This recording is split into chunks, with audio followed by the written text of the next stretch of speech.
Good evening. So Okay. it is a wonderful day, another Monday, and every Monday we have a presentation, and every Thursday there is open discussion. The open discussion commences from 8:30 till 1 hour. Let's just say 30 to 45 minutes on WhatsApp only. Why the Monday presentation is start start off from Zoom 8 o'clock till 8:30, then go to the WhatsApp session from 8:30 upward. So this evening our speaker is Mr. Yusuf Mohammed, and will be taking us on incision surgical incision. So permit me, I would like to um, read the citation of Mr. Yusuf Mohammed. Mr. Yusuf Mohammed is a skill registered nursing school, Jos University Teaching Hospital, Plateau State, Nigeria. He is currently working as an operating room nurse in Gume General Hospital, Jigawa State, Nigeria. Furthermore, study bachelor degree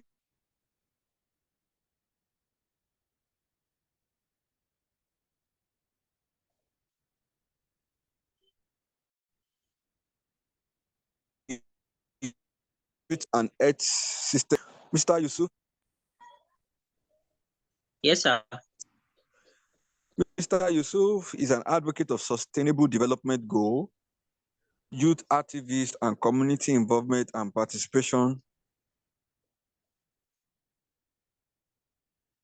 He speaks English and how partnership and collaboration from our community to achieve sustainable development goals. We can get connected with Mr. Yusuf Mohammed on his LinkedIn page as Mr. Yusuf Mohammed. So, Mr. Yusuf Mohammed, over to you, sir. Thank you very much for coming. All right. Thank you very much for the welcoming address, Mr. Adesina. Actually, it's my pleasure to be a presenter to the Room Global. Before then, I would like to start sharing my screen, even though it's a well-prepared PowerPoint presentation. I have less time because of the hectic schedules that we have during this holidays, because we had some kind of traditional event gathering here. So therefore, I would like to start start sharing my screen.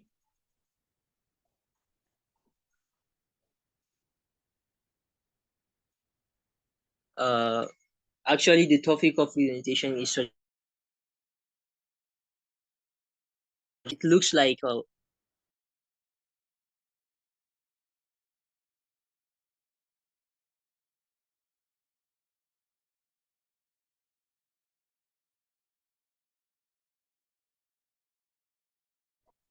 uh, let's begin. What incision is all about. Incision is a surgical cut made through the skin to facilitate operation or procedure. This is usually done in the operating room. It should be performed in order to provide accessibility, extensibility, and reliable source. These are the three main essential ingredients or purpose of performing the surgical incision. What are the principles of surgical incision? Incision should be made long enough for adequate exposure. Splitting is better than cutting. Avoid cutting of nerve. A blood vessel may cause bleeding, and cutting nerves may cause pain to the patient. Then retract muscles and abdominal organs towards neurovascular bundles. Instead, DDT should a separate incision. Transverse incision is better than vertical incision. Close the wounds layers by layers, as from the skin, the subcute, the rectus malleus, the fascia, the peritoneal layer, and all those stuffs. Then choice of incision. The choice of incision depends on the surgeon's preferences, the types of surgery. Is it an elective surgery or an emergency surgery? When we say elective, this is something that is scheduled uh, maybe prior to a day or 2 days before the commencement of the surgery. Then the target organs. Which organs are you going to operate on? Is it the appendix? Are you going to remove appendix? In case of appendicitis, perform appendectomy or hysterectomy. So if you know you are going for hysterectomy, you do fenestrial incision. Likewise, if you are going for appendectomy, you go for lens or great iron incision. Then the surgeon's on experiences or preferences. Then the previous surgery. A patient with previous scar, you know the kind of incision you are going to perform on that kind of patient. Then the ideal incisions allow easy access to the desired structures and can be extended if needed.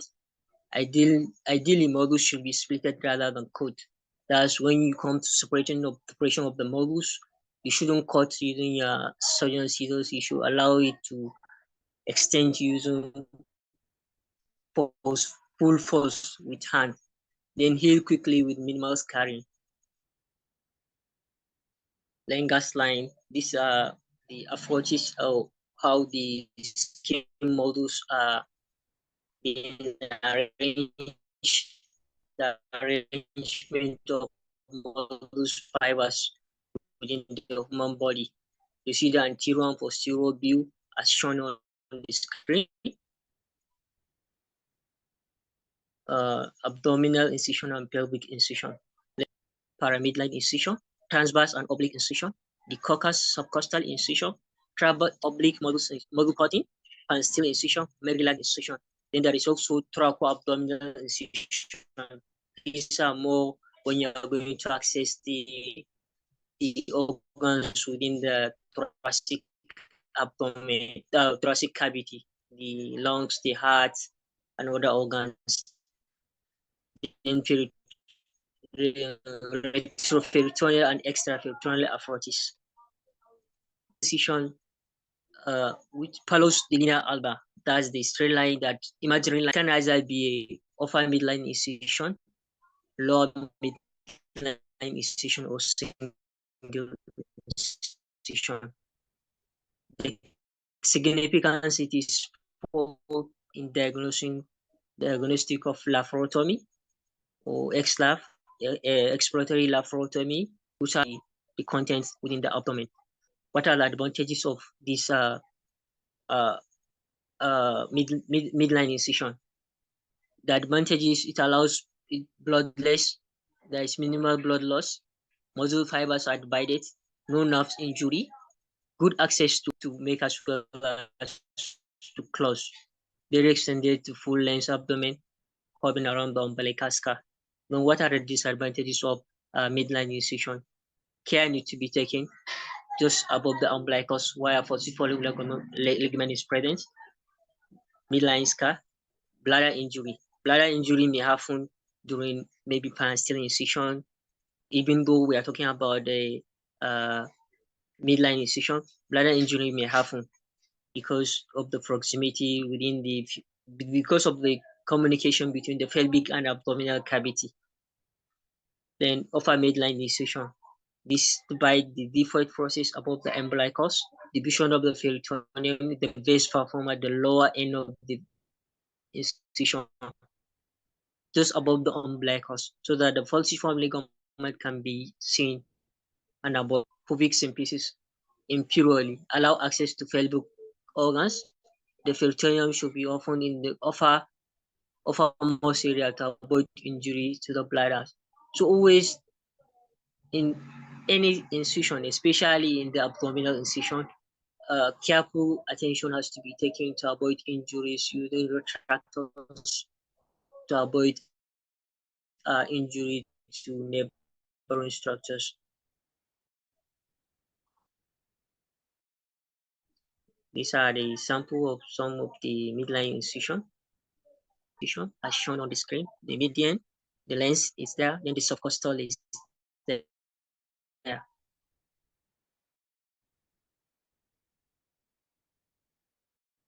Then what are the advantages of paramedian incision? It provides access to lateral structures, avoid injury to the nerves, limited trauma to the rectus malleus, permit good restorations of the upper end of the incision medially towards the xiphoid process if required. What are disadvantages of this paramedial incision? It is time consuming. Incision need to be closed layers by layers. Difficult extension, superior as lateral costal margin tends to strip malleus of the lateral blood and nerve supply, resulting in atrophy of the malleus and medial incision. In transverse incision, what are the advantages of this transverse incision? Better cosmetically, that's cosmetic outlook, stronger than vertical, less painful, good access to upper GI structures, more advantageous in children because of more transverse lines of the abdomen. What are disadvantages of this incision? Transverse incision, limited exposure to organs. Based on this picture that we have here, the number one you see is coccus incision. You see the location. The number two, the median, the MC Bonnie Fox. Number three, battle incision. The lens. Number five, paramedian. Number six, and then transverse. Number seven. Number eight, Rutherford. And number nine, Panestyle incision. Coccus incision, we have discussed this before. The groove modification. This incision may be continued across the midline into double coccus incision or roof top afference, which provide excellent access to abdominal cavity, particularly in those with broad costal margin. The use is for total gastrostomy or total esophagostomy, extension of